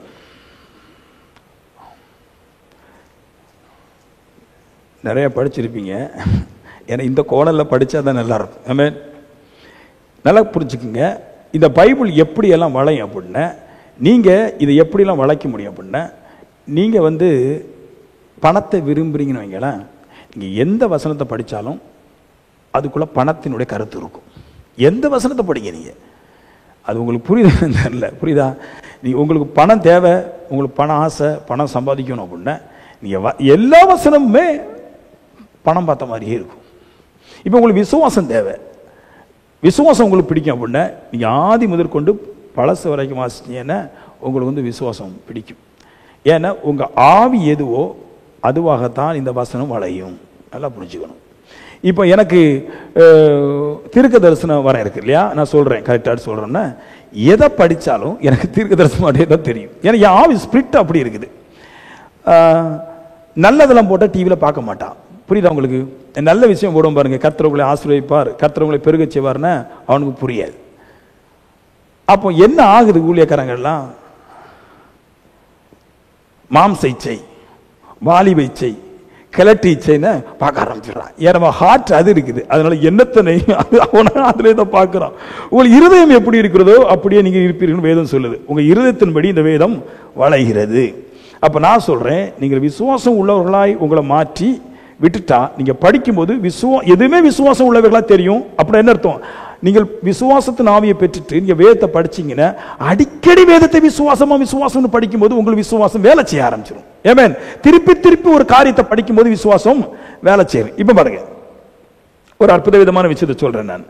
24 இருந்து போம். 17:24. அவர்கள் கப்பர்நகூமில் வந்தபோது வரி பணம் வாங்குறவர்கள் பேரிடத்தில் வந்து, உங்கள் போதகர் வரி பணம் செலுத்துறதில்லை என்று கேட்டார்கள். செலுத்துகிறார் என்றான். இவர் சொல்ற, எங்க ஏசப்பா அடிக்கடி வரி பணம் செலுத்துறார். அவன் வீட்டுக்குள்ள வந்தபோது அவன் பேசுறதுக்கு முன்னே இயேசு அவனை நோக்கி சொல்றார். எப்படிதான் இயேசு பார்த்தாரு தெரியல, ரோட்ல நடந்த கதை. இவர் வீட்டுக்குள்ள இருக்கிறாரு, தீர்க்கதரிசின்னு ஆவி இருக்குது, அதனால பார்த்துட்டார். பார்த்தோன்னு சொல்றாரு, அவனை நோக்கி, சீமோனே, உனக்கு எப்படி தோன்றுகிறது? பூமியின் ராஜாக்கள் தீர்வையும் வரியும் தங்கள் பிள்ளைகளிடத்திலேயோ அந்நியர் இடத்திலேயோ யாரிடத்தில் வாங்குகிறான்னு கேட்டார்கள். அதற்கு பேதுரு, அந்நியர் இடத்தில் வாங்குகிறார்கள் என்றார்கள். இயேசு அவனை நோக்கி, அப்படி ஆனால் பிள்ளைகள் அதை செலுத்த வேண்டியதில்லை. அவர் சொல்றாரு, இந்த கதையெல்லாம் படிக்கணும். வரி யார்கிட்ட வாங்கணும் அப்படின்னா வட்டி வரியெல்லாம் யார்கிட்ட வாங்கணும், இந்த கரண்ட் பில்லு தண்ணி பில்லெல்லாம் யார்கிட்ட வாங்கணும்னா இது கொஞ்சம் பேசிட்டு போகும். சொந்த பிள்ளைகிட்ட கேட்கக்கூடாது. ஆனால் கேட்டாங்க. ஏன் கேட்டாங்க அப்படின்னா, ஆளுகை செய்கிறது ரோம் ஆளுகை செய்து, ஆனால் அந்த நாட்டில் நிறைய விஷயங்களை அந்த சட்டத்திட்டங்களை இயக்குவது, அவங்களுடைய சட்டத்தின்படி இயக்குவது பரிசேர் சதுசை இயக்குறா. அவங்க யூதர்களுடைய சட்டத்தை இயக்குறாங்க, ரோமர்கள் மொத்தமாக ஊரை ஆண்டு கொண்டு இருக்கிறாங்க. அப்போ ஆடுறவனுக்கு அதிகாரம் இருக்குது, சட்டங்களை இயக்கிற இவங்களுக்கு காசு தேவைப்பட்டது. அப்போ காசு தேவைப்பட்ட போது அப்போ அவங்க வரி கேட்குறாங்க. நியாயம் இல்லாத வரி தான், ஆனாலும் நாடு குட்டிச்சோராக போயிருக்கிறனால வரி கேட்க தான் செய்வாங்க. நம்மளுக்கு கரண்ட் பில்லு கட்டடம் பெருசாக இருந்தாலும் கரண்ட் பில்லு போகலன்னா நம்ம ஊரில் கண்டிப்பாக 15,000 போட தான் செய்வாங்க இல்லையா? எதனால போடுவோம் கேட்கணும். ஏன் நீங்கள் இவ்வளோ பைசா வாங்குறீங்க? நாங்கள் கரண்டே போடலை, ஃபீஸ் எல்லாம் உருவி வச்சுருந்தோம். போப்பா அரசாங்கத்தில் போய் கிளம்ப அப்படின்பான். நம்ம போய் அங்கே ஃபோன் அடிச்சு போய் கேட்க முடியாது, அவனுக்கு தெரியும். ஏன் அப்படி இதெல்லாம் பண்ணுறாங்க? திடீர்னு கரண்ட் விலை கூடிடுது, திடீர்னு பெட்ரோல் 28 ரூபான்றான். சபையில் நான் முதல்ல கரண்ட் பில்லு கொடுத்துருந்தேன், 2,000 கொடுத்துட்டு இருந்தேன். திடீர்னு பக்காயிடுச்சு 36,000 ரூபா. நெஞ்சில் வெடிச்சு போச்சு. நான் போய் ஓடி போய் கேட்க முடியாது, இதெல்லாம் சரியில்லையான்னு கேட்டா அவன் சொல்கிறேன், நானாப்பா போடுறேன், நான் பைசா அவங்க வந்திருக்கேன், அங்கே கிளம்பான். நடக்காது. ஆனால் கடவுளுடைய போதனை ஒன்று பாருங்க. அவர் சொல்கிறாரு, விசுவாசத்தை பற்றி பேசும்போது இதில் கொஞ்சம் பேசிட்டு தான் போகணும். அப்போ அவர் சொல்கிறாரு, அவங்களுக்கு இடரல் உண்டாக்காத. அப்படின்னு என்ன அர்த்தம்? நாடு மோசமாக இப்போ கிடக்கு, இங்கே பொருளாதாரம் இல்லை, நம்ம கையில் வாங்கி தான் நாட்டை நடத்தக்கூடிய சூழ்நிலை இருக்குது. நாடும் அப்படி போயிட்டு இருக்குது. எதனால அப்படின்னா பாவம் மிஞ்சி போச்சு. பாவத்தினால தேவன் தேசத்தை அழிச்சு கொண்டு இருக்கும் போது காசு இல்லாமல், அதனால இந்த மாதிரி கூத்தெல்லாம் பண்ணிட்டு இருக்காங்க, கவலைப்படாதுன்னு சொல்லிட்டாரு. சொல்லிக்கிட்டு அதில் ஒரு விஷயத்தை சொல்லுவார் பாருங்க, விசுவாசத்தின் ஆவினா இதான் ஆவி, புரிஞ்சுக்கணும். கீழே போட்டுக்கார், ஆயிரம் நாம் அவர்களுக்கு இடரலா இராதபடிக்கு நீ கடலுக்கு போய் தூண்டி போட்டு முதலாவது அகப்படுகிற மீனை பிடித்து அதன் வாயை திறந்து பார், ஒரு வெள்ளி பணத்தை காண்பாய், அதை எடுத்து எனக்கா உனக்காவும் கொடு சொல்றாரு. கடலுக்கு போவோம்ன்றார். வரிக்கு கடலுக்கு போறதுக்கு என்ன சம்பந்தம் இருக்குது? கடலுக்கு வலையை போட சொல்லல, தூண்டி தான் போட சொன்னார். வலை போட்டா கிடைக்கும், பிரச்சனை இல்லை. வலை போட்டா வரி இல்லைங்க, வாழ்க்கையை நடத்திடலாம். ஆனால் ஒரு தூண்டியை போட்டு முதலாவது ஒரு மீனை பிடிச்சி, நிறைய மீன் வருது, முதலாவது பிடிச்ச மீனை போட்டு வரியெல்லாம் கட்ட முடியும்னா கட்ட முடியாது. ஏசு கிறிஸ்துக்கு வரி கட்ட முடியாது. ஏன்னா வேதம் சொல்லுது, அவருக்கு ஒரு பிஏ இருந்தார் யூதாஸ், ஃபுல்லாக பண கட்டையோட தான் சுற்றி இருந்தாப்புல. அதனால அவரு பைசாவுக்குலாம் அங்கே வரி கட்ட முடியாது. ஆனாலும் சொன்னார், நீ போய் போடும்போது முதல்ல கிடைக்கிற மீனில் திறந்து பார்த்தீங்கன்னா ஒரு வெள்ளி பணத்தை காண்பாய். அதான் ஃபெய்த், விசுவாசத்தினுடைய ஆவி. என்னென்ன, நான் ஒன்று செய்யும்போது நான் எதிர்பார்க்கிறதை பெற்றுக்கொள்வேன். ஃபெய்த் அப்படிதான் கொண்டு வரும் பாருங்க. எனக்கு பூர்ண நிச்சயம் இருந்தால், கடவுள் என்னை கைவிட மாட்டார்ங்கிற நிச்சயம் இருந்தால், பரிசுத்த ஆவி எனக்குள்ளா இருந்தால், நான் கர்த்தர் என்னை ஒரு விஷயத்துல அகப்படுத்தி என்னை கெட்டு போகும் படிக்க விட மாட்டார். ஒருத்தன் கேட்கிறான், வேணும்னு தான் கேட்டான், வேணும்னே சோதிக்கிறான். சோதனை வேணும்னே வரும் பாருங்க. வேணும்னே சோதிக்கும் போது அந்த சோதனையில நான் சொல்லுவேன், விசுவாசத்தின் ஆவி இருக்கிறவன் அந்த சோதனையில மாட்டி கெட்டு போகாமல் அந்த சோதனையிலிருந்து விடுதலையாக்கும்படிக்காக அந்த ஆவியானது வேலை செய்கிறது. நான் சொல்லுவேன், இயேசு, நம்ம எல்லாம் சொல்லுவோம் பாருங்க, இயேசு சொன்னாரு அதெல்லாம் நடந்துச்சு கிடையாது. நான் சொல்லுவேன், இயேசுவால் அது செஞ்சிருக்கணும்னா இயேசு கடலுக்கு போய் வலையை போட்டு தூண்டில் போட்டு பிடிச்சிருக்கணும். இயேசு கரையை இருக்கிறார், கடல்ல கிடையாது. கரையை இருக்கிறாரு. இப்ப கடல்ல கிடக்கிற மீனுக்கு வெள்ளி பணம் எப்படி வரும்? இவர் இங்கே இருக்கிறாரு, எப்படி வரும்? வரக்கூடாது. ஏன்னா ஒரு மீனை பிடிச்சி வெள்ளி காசை உள்ள வச்சு இப்படி காட்டலாம். ஆனா நான் இங்கே இருக்கும்போது, என் 10 விரல்களும் இங்கே இருக்கும்போது, என் சரீரம் இங்கே இருக்கும்போது, எப்படி கடல்ல கிடக்கிற மீனுக்கு கரெக்டா முதல்ல பிடிக்கிற மீனுக்கு வெள்ளி காசு வரும்? நான் சொல்லுவேன், எப்படி வரும் அப்படின்னா, உங்களுக்குள்ளாக இந்த ஆவி, சகலத்தை சிருஷ்டிக்கிற ஆவியானவர் உங்களுக்குள்ள இருந்தால், நீங்கள் அதையும் விசுவாசிக்கும்படி செய்யும். அந்த விசுவாசம் அந்த ஆவியானவரால் பெரிய காரியங்களை கொண்டு வந்து தந்துடும். அந்த விசுவாசம் தான் நம்மளுக்கு பெரிய விஷயமா இருக்கு பாருங்க. மீனுக்குள்ளாக வெள்ளி காசு இருக்குங்கிற அந்த நம்பிக்கை இயேசுக்கு இருந்துச்சு. ஏன்னா அவருக்கு தெரியும், எனக்குள்ள இருக்கிற ஆவியானவர் எனக்கு தர்ற விசுவாசத்தின்படி அது நடக்கும். ஆமென். எனக்குள்ள இருக்கிற ஆவியானவர் எனக்கு தர்ற விசுவாசத்தின்படியே எனக்கு நடக்கும். நான் சொல்லுவேன், விசுவாசம் ஆவியானவருடையது. ஆவியானவர் எனக்கு அப்படிப்பட்ட காரியத்தை நடத்தும் என்று சொன்னால், எனக்கு அப்படிப்பட்ட விசுவாசத்தை தந்தால் கண்டிப்பா நடக்கும். நான் சொன்ன நடக்காது. ஆனா ஆவியானவர் எனக்குள்ள பேசும்போது நான் சொல்லுவேன், நீங்க செய்யற காரியங்கள் ஜெபம் பண்ணிட்டு நீங்கள் போய்விட்டால் தெரியாது. நான் எப்பவுமே சொல்லுவேன், தேவன் யாரிடத்தில் அன்பு கூறுறாரோ அவருக்கு தான் செய்ய போறவர்கள் எல்லாவற்றையும் காமிக்கிறான். நான் சொல்லுவேன், ஆவியே எனக்குள்ள இருந்தால் எனக்கு ஒரு விசுவாசத்தை காமிக்கிறாரே, இதெல்லாம் நடக்கும் என்று. நான் ஒரு பொருள் எனக்கு கிடைக்கிறதுக்கு முன்னாடியே நான் அதை பார்த்து விடுகிறேன். ஏன்னா என் ஃபெய்த் எனக்கு அவைகளை கத்து தருகிறது, என் விசுவாசம் அவைகளை எனக்கு கத்து தருது. அந்த விசுவாசத்துடைய ஆவியானவர் விசுவாசம் மூலமா எனக்கு கத்து தர்றார், இவைகள் நடக்கும். அதனாலதான் உறுதியா சொல்றாரு, நீ தூண்டல போடு, கண்டிப்பா இதெல்லாம் நடக்கும் பாரு. ஏன்னா ஆவியின் விசுவாசம் அப்படிப்பட்டது. அந்த அப்படிப்பட்ட ஒரு ஆவியை பெறணும். ஃபெய்த்துக்கு அப்படிப்பட்ட நம்பிக்கை இருக்குது. இன்னும் இதுல ரெண்டு விஷயம் இருக்கு பாருங்க. கீழ்ப்படுகிறவன் ஆவியை பெறுவான்னு இதுல இந்த கொஞ்சம் கீழ்ப்படுதல் கொஞ்சம் பேசணும். காத்திருப்பது கீழ்ப்படுதல் ரெண்டு பட்டு தான் பேசுறோம். இது ஒரு கீழ்ப்படுதல் இருக்கு பாருங்க. அதே சொல்றேன், வாசிக்கும் போது இதெல்லாம் பார்த்துட்டு தான் போவேன், நான் விட மாட்டேன். நான் அது பிரசங்கத்துக்கு சம்பந்தம் இல்லாட்டியும் கூட லேசா சேர்த்து வச்சுட்டு தான் போவேன். ஏன்னா இது புரியுறதுக்கு நல்லா இருக்குது. பேதுரு எப்படிப்பட்டோம் அப்படின்னா, வேதம் சொல்லுது, வீடு, வலை, மரம், மனைவி, பிள்ளை, தேசம், அப்பா, அம்மா, கொழுந்தியா, மாமி, 10 பேர் உனக்கு உண்டு. இந்த 10 பேரை விட்டுட்டு கர்த்தருக்கு வந்தவன். இப்ப கர்த்தர் சொல்றாரு, ஓ ஆசைப்படி எல்லாத்தையும் விட்டுட்டு வந்துட்டேன். இப்ப நான் சொல்றேன், ஏன் ஆசைப்படி நான் சொன்னதை செய். எப்படி இருக்கு பாருங்க. இதான் விசுவாசம். விசுவாசம் கீழ்ப்படுதல் என்னது? நான் சொன்னதை செய்யறதுதான் விசுவாசம் சொன்னார் பாருங்க.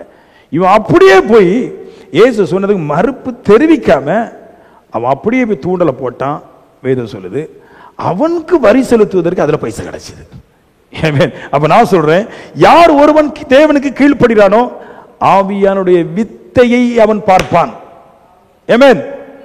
இன்னொரு விஷயம் பாருங்க, விசுவாசத்துல இன்னொரு முக்கியமான விஷயம், ஆவியானுடைய விசுவாசம் இன்னொரு முக்கியமான விஷயம் இருக்கு. அது எப்படின்னா, விசுவாசத்துடைய அளவு, ஆவியானவர் உங்களுக்குள்ள இருந்த விசுவாசத்துடைய அளவு எப்படி வேலை செய்யும் அதெல்லாம் புரிஞ்சுக்கணும். இது இன்னும் கொஞ்சம் இதுல புரியக்கூடிய காரியங்கள் இருக்கு பாருங்க. விசுவாசம் எப்படி வேலை செய்து பாருங்களேன். பேதுருட்ட சொல்றாரு, இப்ப எனக்கு என்னுடைய ஆவியானவர், எனக்குள்ள இருக்கிற ஆவியானவர், இல்லைன்னா இயேசு கிறிஸ்து ஆவியானவர் இயேசுட்ட சொல்லிட்டாரு, அந்த முதல் மீனில வெள்ளி காசு இருக்குன்னு சொல்லிட்டாரு. அந்த விசுவாசத்தின்படி அவர் கண்டதுபடியே செய்தார், கிடைச்சிட்டு இல்லையா. இப்ப பாருங்க, விசுவாசம் எப்படின்னா, எனக்கு ஆவியானவர் இருக்கிறாரு, எனக்கு அந்த ஆவியானால ஃபெய்த் இருக்குது இல்லையா. இது என்ன செய்து அப்படின்னா, இதோட அளவை பாருங்களேன். எனக்குள்ள ஆவி இருக்குது, அந்த ஆவி எனக்கு விசுவாசத்தை தர்றாரு. அது நானே ஒரு காரியத்தை நேரே போய் செய்து அதை செயல்படுத்தாமல் இன்னொரு மனுஷன்ட நான் பொறுப்பு கொடுத்தாலும் அவன் போய் செஞ்சா எனக்குள்ள இருக்கிற ஆவியானவர் அந்த மனுஷனுக்கும் அற்புதங்களை செய்ய முடியும். என்னுடைய ஃபெய்த் என்ன, என்னால மட்டும் அல்ல அது நடக்கிறது, என் விசுவாசம் என்னோடு கூட இருக்கிற ஜனங்கள் மூலமாகவும் நான் சொல்லும் காரியத்தை நிறைவேற்றி முடிக்க கர்த்தர் செஞ்சிடறாரு. இவரு நேரமே மீன் முடிக்கல, பேதுருட்ட சொல்றாரு, நீ போய் மீனை போடுறாரு. என் விசுவாசத்தை பாக்குறியான்ற, என் விசுவாசத்துடைய அளவை பாக்குறியான்றாரு. பாக்குறியா என் விசுவாசத்தை பாக்குறியா அப்படின்றாரு. என்ன ஆண்டவர் அப்படின்றாரு, பாரு என் விசுவாசத்தை. நீ எனக்குள்ள விசுவாசம் படி சொல்ற, நீ போய் கடல்ல மீன் பிடி, கடல்ல தூண்டல போடு. கண்டிப்பா சொல்றேன், என் விசுவாசம் ஏன்றிருக்க பவர், நான் தேவனிடத்தில் சமூகத்தில் காத்திருக்கிறதுனால ஆவியானவருக்கு வந்து வல்லமை எனக்கு மட்டும் இல்லை, நீ போய் கை வச்சாலும் அது நடக்கும். எவ்வளவு பவர் பாருங்க, விசுவாசத்துடைய பவர். ஆமென். அது நம்மளுக்கு சும்மா சொல்றது விசுவாசம் குழப்பி விட்டுருவாங்க. விசுவாசம் இன்னும் ஒரு விசுவாசம் இருக்குது, விசுவாசத்துடைய கேரக்டர் சொல்ற மாதிரி. விசுவாசத்துடைய கேரக்டர் என்னன்னு சொல்ற மாதிரி, இதுதான் சத்தியம். இதுலயே 4-5 பாயிண்ட் சொல்றேன். விசுவாசத்துடைய கேரக்டர் என்னன்னா, விசுவாசத்துடைய ஒருவனுக்குள்ள விசுவாசம் இருக்குன்னு எப்படி கண்டுபிடிக்கிறது? ஒன்னு அற்புத அடையாளம் கண்டுபிடிக்க முடியும். ஆனா அந்த அற்புதம் அடையாளம் செய்யாமல் ஏன்டா விசுவாசம் இருக்குதான் கேட்ட கண்டிப்பா இருக்குது. நான் நிறைய தீர்க்கதரிசனம் சொல்றேன், நிறைய நடக்குது. அப்ப விசுவாசம் இல்லாம அந்த தீர்க்கதரிசனத்தை பார்க்க முடியாது. எல்லாத்துக்கும் விசுவாசம் ஒரு அஸ்திபாரம் மாதிரி இருக்குது. அதை தாண்டி இந்த மனுஷன் விசுவாசம் இருக்குதா இல்லையாங்கிறத எப்படி கண்டுபிடிக்க முடியும்? வாயினால சொல்றதை கண்டுபிடிக்க கூடாது. விசுவாசிக்கிறீ ஆமென் ஆண்டவரே, நாமளும் அந்த வாயினால சொல்றதை நம்பவே மாட்டேன். அப்பா அது இருக்குது. என்ன விசுவாசம் அப்படின்னா, உண்மையிலே விசுவாசத்தின் ஆவியை பெற்றவன் என்ன, ஆவியை பெற்றவன் ஒரு மாடலை கட்டுறாரு. போய் கேட்குறாங்க வரி செலுத்துறவங்கெல்லாம், பிரதர் உங்க ஐயா வரி கட்டுறாரா அப்படின்ட்டு. அவன் கேட்டதுல ஒரு மார்க்கம் இருக்குது. என்னென்ன, ஐயாவே வரி கட்டலைன்னு வேலையாளி இங்க வரி கட்டுவாரு. அவருக்கே காசு கிடைக்கலன்னா அப்ப கேட்கும்போது மொத்தமா கேட்கறான், டே வரி கட்டுறீங்களாடா அப்படிதான் கேட்கறது போல தான் உங்க ஐயா கட்டுறாரு கேட்கிறாரு. ஏன்னா ஐயாவுக்கே சாப்பாடு வழியிலன்னா கொய்யா கட்ட முடியாது. அதனால இயேசு சொன்னாரு, அவன் வந்த உடனே 2 பேருக்கும் வரி கட்டணும். அவன் கேட்டது என்னைய மட்டும் இல்ல ராஜா, ஒன்னையும் கேட்டான் அப்படின்னாரு. அப்பதான் அவனுக்கு புத்தி வந்துச்சு. ஏன் அதுக்கு சொன்னார் அப்படின்னா, அப்பதான் கடலுக்கு போவான், அவனுக்கு ஒரு பாரம் வந்ததான் வேலை செய்வான். அதனால சொன்னாரு 2 பேருக்கும் சேர்ந்து போடணும். ஆனா விசுவாசுடைய ஆவி எப்படிப்பட்டதுன்னு சூப்பரானது பாருங்க. விசுவாசுடைய ஆவி ஒரு மனுஷன் இருக்கிறவங்க பார்த்தா பேண்ட் சட்டை லோவ பைஜாம் எல்லாம் கண்டுபிடிக்க முடியாது. சில இடத்துல பேசுறாங்க, நம்மளுக்கு எல்லாம் வச்சுட்டு தான் பரவாயில்ல கொடுக்கணும், கிடையாது. ஒருத்தன் கரெக்டா இயேசுவோடு கூட இருந்ததுனால இயேசுவை கொல்ல தேடினார்கள். இயேசுடைய அவரோடு கூட சீசரையும் கொல்ல தேடுற டைம் அது. அப்படி இருக்கும்போது இவன் வரி கட்டலைன்னா, பேதுரு வரி கட்டலைன்னா கண்டிப்பாக அவனை பிடிச்சி உள்ளே போடுவான். இப்போ விசுவாச ஆவி என்ன செய்யுதுன்னு, தன்னோடு கூட இருக்கிற மனுஷனை தான் பாதுகாத்துக் கொள்கிறான். இதுதான் ஃபெய்த்தினுடைய விசுவாசத்தின் ஆவியை பெற்றனுடைய கேரக்டர். நான் எல்லாருக்கும் முன்னாடி லோவெல்லாம் போட்டுச்சு, சத்தியமே பண்ண தெரியாமல் ஆட்களை எங்கேயே திசை திருப்பி விட்டோம்னா இதுக்கு பேர் தாழ்மையாங்க. தாழ்மைன்னா நான் சொல்கிறேன் கற்பனை நெறிக்கு, தன்னைத்தான் நேசிப்பதில் பிறரை நேசி. அதுதான் இங்கே இயேசு செஞ்சார். இப்படிப்பட்டவன் தான் ஆவி இருக்கு காட்டுறாரு. நான் போய் கடலுக்கு போய் பண்ணான்டான், புறாவை பார்த்து கையில் ஒரு காசை கொடுறேன்னா கொடுத்துருவான் புறாவை பார்த்து. அவர் ஃபெய்த் அப்படிப்பட்டது. அதை எடுத்து போகிறவனை அங்கே போகிறோன்னே அப்படியே பார்த்தாருன்னா இங்கே வந்துடுவான். எப்போ என்னப்பா அவன் காசை கொண்டு கொடுத்துட்டு போயிடலாம். கூட இருக்கிற மனுஷனை மரணத்துக்கு விட்டுட்டு போகிறது விசுவாச ஆவி அல்ல. ஒரு காலம் அப்படி செய்கிறான் பாருங்க. அவன் கெட்டு போகிறான், சாப்பிட்டா சாப்பிட்றான், இல்லைன்னா போயிட்டு போகிறான். விசுவாசியே இல்லை, அப்புறமா இங்கே விசுவாசம் ஆவி வரப்போகுது. அதான் சொன்னேன் நான், வெயிட் பண்ணி படித்து பாருங்கள் வேதத்தை. இதை படிக்கும்போது நீங்கள் வேறொரு ரூபத்துக்கு மாற்றப்படுவீங்க. இந்த கேள்வியெல்லாம் கேட்குறீங்க பாருங்கள், ஏன் கொடுக்கணும், ஏன் வாங்கணும், ஏன் அதை செய்யணும், ஏன் இப்படி பண்ணணும், இதெல்லாம் ஏன் பண்ணுறீங்கன்னா நல்லா தெரியுது. இந்த விசுவாசம் இல்லை. ஏன் விசுவாசம் இல்லைன்னா நீங்கள் தேவனோட கூட இன்னும் வாழையில. ஆமென். நான் உண்மையான விசுவாசி தன்னுடைய சகோதரன், தன்னுடைய தாய், தன்னுடைய தகப்பன், சக நண்பர்கள், தெருக்கள், ஊர்கள் எல்லாரையும் தான் நல்லா இருக்கும்போது விசுவாசத்தின் ஆவி அவங்களையும் பாதுகாக்கும். ஏன்னா ஒன்று விசுவாசத்தில் ஒன்று பெற்றுக்கொண்டாம்னா இனி அவனுக்கு குறைவு கிடையாது, செய்வான். புரியுதா உங்களுக்கு நான் சொன்னது? ஏன் அவன் செய்கிறான் அப்படின்னா, நான் கண்டு எனக்கு மாதம் 25,000 சம்பளம் வருதுன்னு வைங்களேன், இதை நான் கண்டு வாழ்கிறேன். 25,000 வருது, இதில் 5,000 வீட்டு வாடகை, 10,000 இதெல்லாம் கொடுக்கணும், 10,000 மீதி நான் கொடுக்கணும் அப்படின்னு. விசுவாசம் என்னன்னா காணாமல் வாழ்கிறது. எனக்கு என் விசுவாசத்தின்படி நான் நாளைக்கு நல்லா தான் இருப்பேன், நாளைக்கு எனக்கு வரும். அதனால எனக்கு வரும்போது நான் ஏன் அவங்கள சாவுக்கு அனுப்பணும், அவங்கள கிளப்பி விட்டு போறானே, இதான் விசுவாசம்.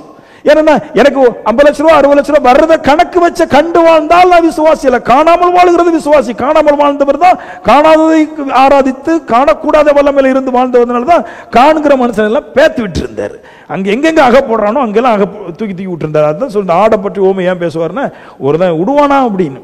ஒரு ஆடை மேய்க்கலாம், 100 ஆடுல ஒரு ஆள் போய் விட்டு அந்த 100 ஆடுல ஒரு ஆடை பேத்துட்டு வருவான். தட் இஸ் த விசுவாசம். அதான் விசுவாசம். தவிர விசுவாசம்னா என்னதெல்லாம் பண்ணி விட்டா. நாங்கள் சிஸ்டர், நாங்கள் விசுவாசிக்கிறோம் சிஸ்டர், நாங்கள் சபைக்கு போன உடனே வெள்ளைக்கு மாறிட்டோம். பழைய காலத்துல அப்படி போடுவோம், பிள்ளைங்கன்னு ஒரு கோடு போனோம், நாங்கள் ரின்னுக்கு மாறிட்டோம். நான் சொல்லுவேன், நீ என்னதான் ரின்னுக்கு மாறினாலும் மறுநாள் ஸ்கூலுக்கு போனால் கரை வரும். விசுவாசத்துக்கு மாறிட்டா இனி பிரச்சனை வராது. சட்டையை மாத்தினா நாளைக்கு கரை வரப்போகுது, உங்கரை தான் வரும். இன்னும் கூட நல்ல உலகத்தை சுத்தினா ஊர்க்கரை வரும். நான் சொல்லுவேன், ஃபெய்த் உள்ள வந்துருச்சுன்னா இனி கரை வராது, நல்லா வாழுவான். ஆமென் சொல்லுங்களேன். ஆமென். இந்த வாழ்க்கையை கத்துக்கணும். மனுஷன்ட கேட்கறத பார்க்கிறோம், தேவன்ட கேட்பது நலம்.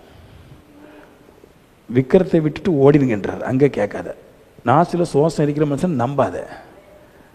நான் சொல்றேன், சுவாசமாட்டே மொத்தமாக கடவுள் இருக்காரு, அவரை நம்பு. நாசில் அடிக்கிறோம் நம்பக்கூடாது, விட்டுட்டு ஓடிடுவான். ஆமென். கல்ல போய் தரக்கூடாதா தரக்கூடாதா, சுவாசம் இருந்தா விட்டுட்டு ஓடுவான்.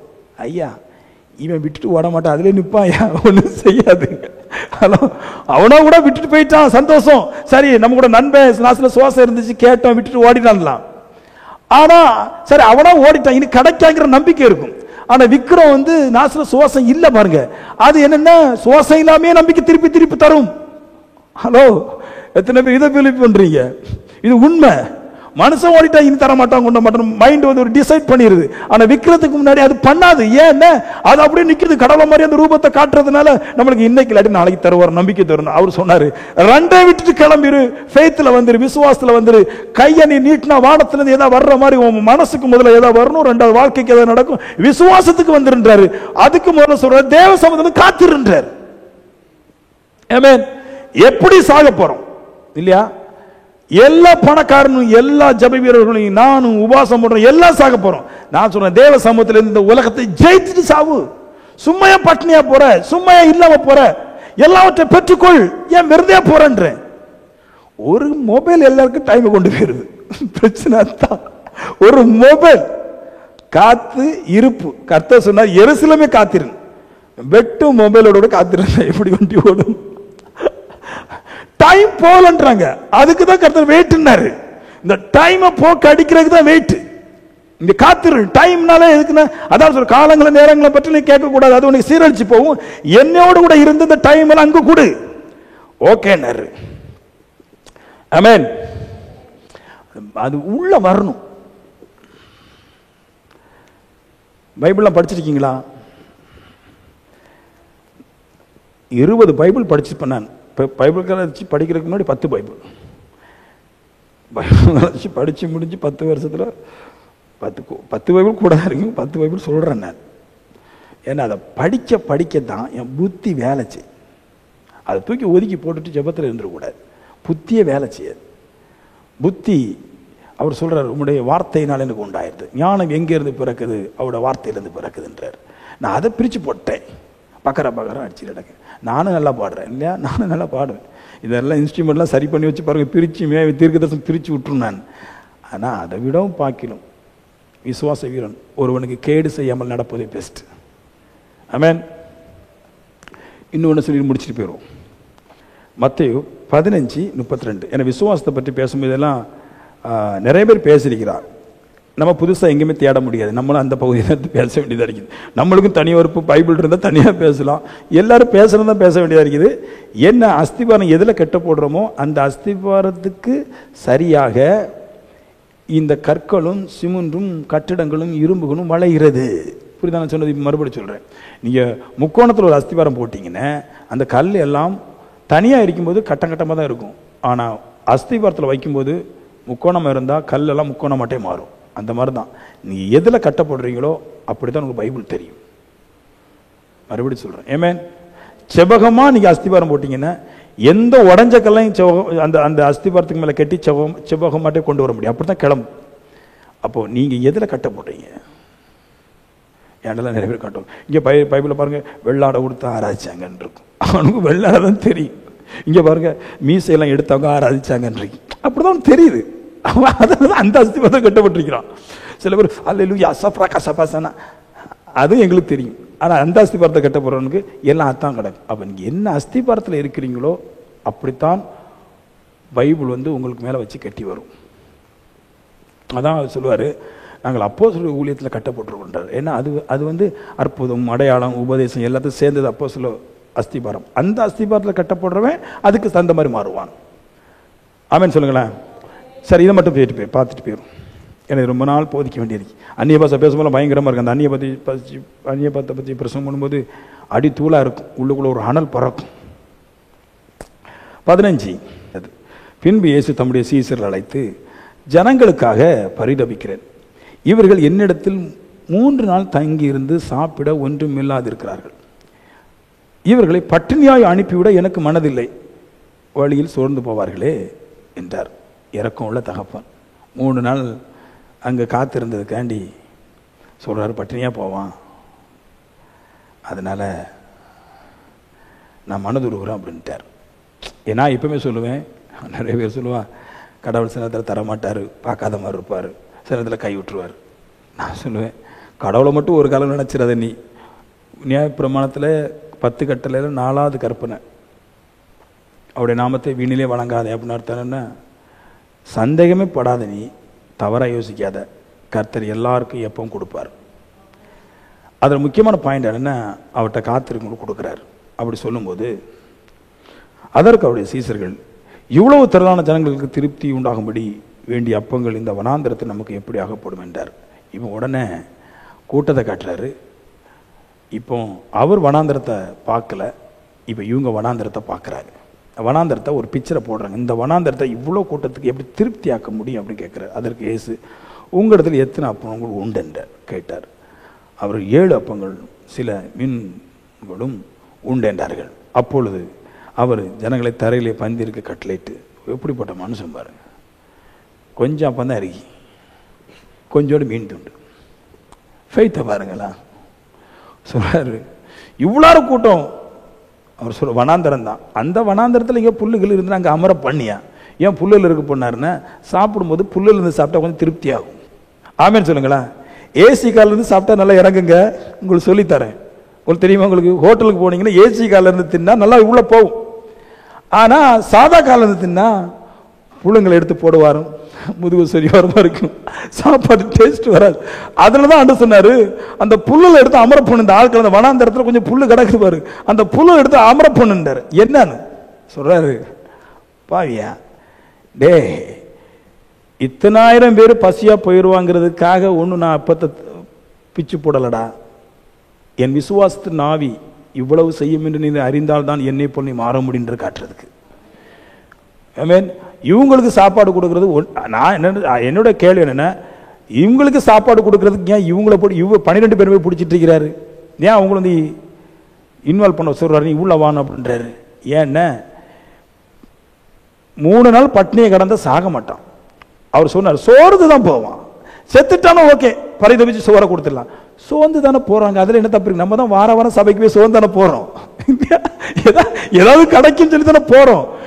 ஊன்னு போறோம். போயிட்டு வரும்போது நம்மளுக்கு கிடைக்காட்டி பிரச்சனை இல்லை. யாருக்கா கிடைச்சிருந்தா கூட நம்மளுக்கு நாளைக்கு ஒரு விசுவாசம் வரும். சரி, நம்மளுக்கு இன்னைக்கு இல்லாட்டி நாளைக்கு தீர்க்க சொல்லுவாங்க கிடைக்கும். ஆவேசமா போறோம், வரும்போது நல்லா இருந்து சொல்லி வரோம். எதுவுமே நடக்க மக்கள் பல வருஷமா சோர்ந்து வரான். நான் சொல்லுவேன், ஒவ்வொரு சபையில 90% பேர், 99% சபையில மனுஷன் விறுவிறுன்னு போறான், அவன் சோர்ந்து தான் வாரான். அதற்கு காரணம் சொல்றேன், அவன் சோர்ந்து வாரதுனால கர்த்தரை விட்டு காரியத்திற்கு உலகத்தில் ஓட்டிடுறான். எப்ப அவன் சோர்ந்து போறான் தெரியுது. சபைக்கு போயிட்டு துடுதுடுன்னு வந்தான், அவன் சோர்வா வந்தங்கிறத நான் எப்ப கண்டுபிடிப்பேன்? அவன் சோர்வா வந்தேன் என்பதை அவன் உலகத்தோடு கட்டி பிடிக்கும் போது தெரிஞ்சிடும். இவன் இத்தனை வருஷம் சோர்வுல வந்திருக்கிறான். இப்போ அந்த சோர்வுக்கு ஏற்ற பலன் உலகத்துல கிடைக்கும் போது எனக்கு அங்க சோர்வு இல்லைன்னு அங்க போயிடுறான். உங்களுக்கு புரியுதா? சோர்வு எப்படி வருதுன்னு பாருங்களேன். அப்ப இப்படிதான் சோர்ந்து போயிட்டே இருந்தாங்க. ஏன் அந்த சோர்வுக்கு தேவன் விடலைன்னா, இவர்கள் 3 நாள் தங்கி இருந்து சோர்வோட விட்டால் இனி 7 நாள் கூட்டத்தில் வரும்போது சோர்வோட போனால் இனி கண்டிப்பா என்கிட்ட வரமாட்டான். அப்ப இந்த சோர்வை நீக்கணும். சோர்வுக்காக அவங்களை அப்படி விட்டாலும் போயிடுவான். சாப்பாடு கொடுத்தாலும் ஓகே, நல்லதான். ஆனா உண்மையா சொல்றேன், இது அவங்களுக்கான அற்புதம் கிடையாது. தன்னோடு கூட இருந்த 12 சீசர்களும் தன்னை போல ஆக வேண்டும் என்பதற்காக இவங்களுக்கு காட்டின அற்புதம். அவங்களுக்கு அற்புதத்தை பார்த்தது 12 பேர் தான், தின்னது அவங்க. ஆமென். நான் சொல்றேன், தின்றது முக்கியம் இல்ல, அற்புதத்தை நீங்க பெறீங்க பாருங்க. நான் சொல்றேன், உங்களுக்கு அது நடக்கும் இது நடக்கிறதா சொல்றேன் பாருங்க, இது உங்களுக்கு திருப்தி ஆகும். ஆனா நீங்க அற்புதத்தை பார்க்க முடியாது, நான் தான் பார்க்க முடியும். ஏன்னா நீங்க பொருளா பாக்குறீங்க, அது அற்புதமா இருக்கும்போது தரிசனத்தை நான் பார்க்கிறேன், அதுதான் வேல்யூ. ஆவில பார்க்கிறமே அதுதான் வேல்யூ, மாம்சத்துல பார்க்கிறமே அது வேல்யூ இல்லை. ஏன்னா மாம்சத்துல நீங்க கண்ட காரியம் பெற்ற காரியம் இன்னைக்கு இருந்துட்டு நாளை போயிடும். ஆனா ஆவில நான் காண்கிற காரியம் ஒரு காலம் என்னை விட்டு போகாது. அந்த ஆவி ஸ்பிரிட் தான் ரொம்ப முக்கியம். எத்தனை கோடிகள் எனக்கு தேவன் தந்தாலும் என்னை விட்டு போக முடியும். ஆனா தேவன் எனக்கு தந்த தரிசனம், ஒவ்வொரு ஆளுக்கு எதை கொடுக்க வேண்டும் என்று என்னை பார்க்க செய்றாரு, அந்த தரிசனம் ஒரு காலம் என்னை விட்டு போகாது. அது மாறாதவைகள். அவ மாறாத தரிசனத்தை பெறணும். இன்னைக்கு தின்னுட்டு 7 அப்பத்தை பாருங்க, நல்லா சொல்ற பாருங்க, ஆண்டவர் கொடுத்தாரு, மிச்சம் எடுத்தாங்க, மறந்துட்டாங்க. மாம்ச வாழ்க்கை அப்படிப்பட்டதான். வாங்குவோம் கடவுள்கிட்ட, தின்னுவோம், கர்த்தரை மறந்துடுவோம். ஆண்டவர் அதனால கேட்பாரு, என்னப்பா உங்க இருதயம் கடினமா இருக்குது அப்படின்ட்டு. அப்ப அவனுக்கு ஆவியை சிந்திக்க முடியல. நான் சொல்லுவேன், ஆவியை சிந்திக்கிறதுக்கு தான் இந்த பயிற்சி பண்றாரு. வாங்கிட்டு சொல்றாரு, பந்தில இருக்க சொன்னாரு, இருக்க சொன்ன இன்னும் பாக்குறேன், எதுக்கு இந்த ஆள் பந்தில இருக்க சொல்றான், அனுப்பி விட வேண்டியதானே. இத்தனாயிரம் பேருக்கு சாப்பாடு எங்கே இருந்து வரும்? அவர் சொல்றாரு, எங்க இருந்து வேண்டாம். நான் ஞானஸ்துக்கு 18 வருஷமாய் வீட்டில் இருந்து எருசலேம் இருந்து காத்திருந்து ஜெபம் பண்ணிட்டு நான் வெளியே வந்து ஞானஸ்தானம் எடுத்த போது எனக்குள்ள ஒரு ஆவி வந்துச்சு, அங்கிருந்து வரும். ஆமென். வானத்தை நோக்கி நன்றி சொன்னாரே, அப்பத்தை எடுத்து எல்லாரும் சொல்றாங்க, அவர் அப்பத்துக்காக நன்றி சொன்னார். கிடையாது. அவர் எந்த அப்பத்துக்காக நன்றி சொன்னார்னா, ஹார்ட்டுக்குள்ள இந்த பரிசுத்த ஆவி சொல்றார், ஆண்டவரே எனக்கு நீர் அற்புத விதமான ஒரு வல்லமை தந்திருக்கிறீர், அதுக்கு தான் நன்றி சொன்னார். அதை சொல்லிட்டு அதை பிரேக் பண்ணும்போது அந்த மல்டிப்ளை ஆயிட்டு அதை உடைச்சார். அவருக்கு கொடுத்த அந்த ஆவி அவரை உடைக்க, நீ உட அதை நான் பெருக செய்கிறேன் ஆவியர் சொல்ல, அந்த வார்த்தையை கேட்டு விசுவாசத்தில் உடைக்க அது பெருகினது. அப்போதான் விசுவாசிகள் தெரியுது.